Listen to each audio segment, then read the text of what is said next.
The IEP process. All students in the United States that have been identified with a disability have the right to a free appropriate education, FAPE, which is guaranteed under the Individuals with Disabilities Act, IDEA.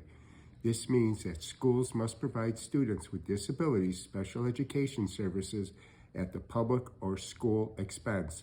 The services or program must be designed to prepare the students for their future, such as employment, independent living skills, and any extended education. Students who have an IEP or a 504 are entitled to FAPE. In the first step of the IEP process is the referral process.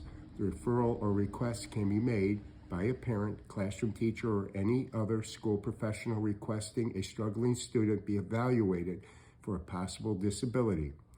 Requests for evaluation can be verbal or in writing. However, before our child is to be evaluated, the school must receive parental consent.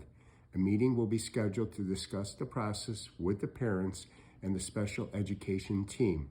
The second step in the special education team determines during the meeting with parents that there is a need for an evaluation.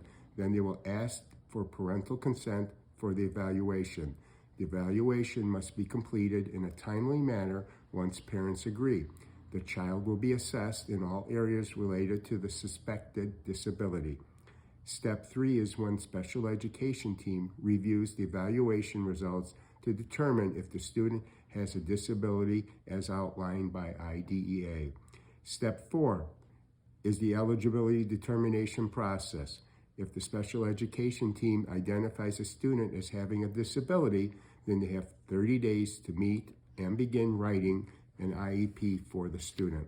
Step 5 is to schedule the IEP meeting with parents. It is the responsibility of the school, it's the responsibility of the special education team to contact parents with plenty of notice of the time, date, and place of the meeting will be held.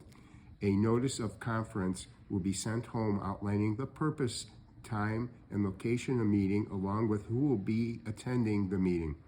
Parents are also notified that they may bring or invite people to the meeting, such as a lawyer, counselor, case manager, or whoever they deem necessary who may have knowledge about their child. The sixth step of the IEP meeting. Parents, special education team, and general education teacher attend meeting to discuss eligible disability, special education and related service goals, and timeline for annual review. Parents must agree to give their consent in order for the special education services to begin.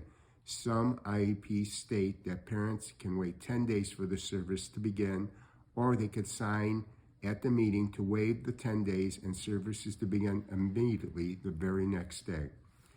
During the IEP meeting, the student's current level of academic performance is explained and documented in the IEP, and usually comes from the classroom teacher and the tests given, as well as all accommodations, modifications, and supports will be discussed as outlined in the IEP, along with the annual goals and how they will be measured. The current performance level is important to discuss because it helps the parents, general education teacher, and related services understand how the disability affects the student's progress with the general ed curriculum. If necessary, related services such as speech and language, occupational and physical therapists, and social worker will discuss their minutes and goals for the student.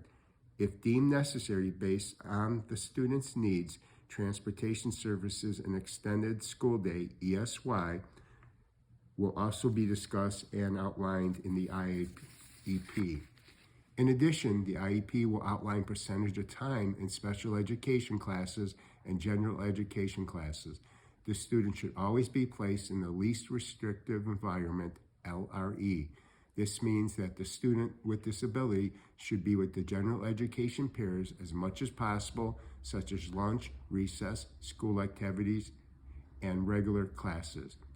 Parents must be involved in all decision-making during the IEP meeting. During the IEP meeting, parents are asked for their concerns and ideas for how to help their child succeed. Parental information is documented in the IEP and become part of the IEP.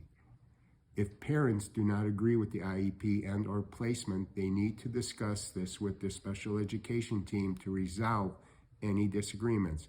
If not able to work out an agreement, then parents can ask for mediation or file complaint with the State Board of Education. An IEP and goals are written for 1 year from the date of the meeting, and reevaluation is given every 3 years. Once a year, parents are invited back to an IEP meeting, which is called an annual review. The review is to check to see if the student is making progress on the IEP. The special education team will update and revise the IEP goals as necessary. During the annual review, the student's current level of academic performance, strengths, parent concerns, and state and district test information are all updated. During the year of the current IEP, parents must receive progress reports and a quarterly progress monitoring on the goals outlined in the IEP from the special education team and related services. Last but not least, it's procedural safeguard information. At the very beginning of the IEP meeting, the special education teacher or procedural coach will explain and give parents a pamphlet or brochure outlining parental rights.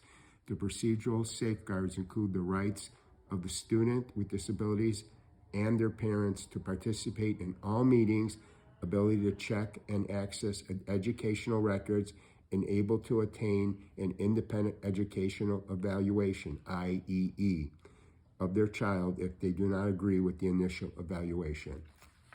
Thank you.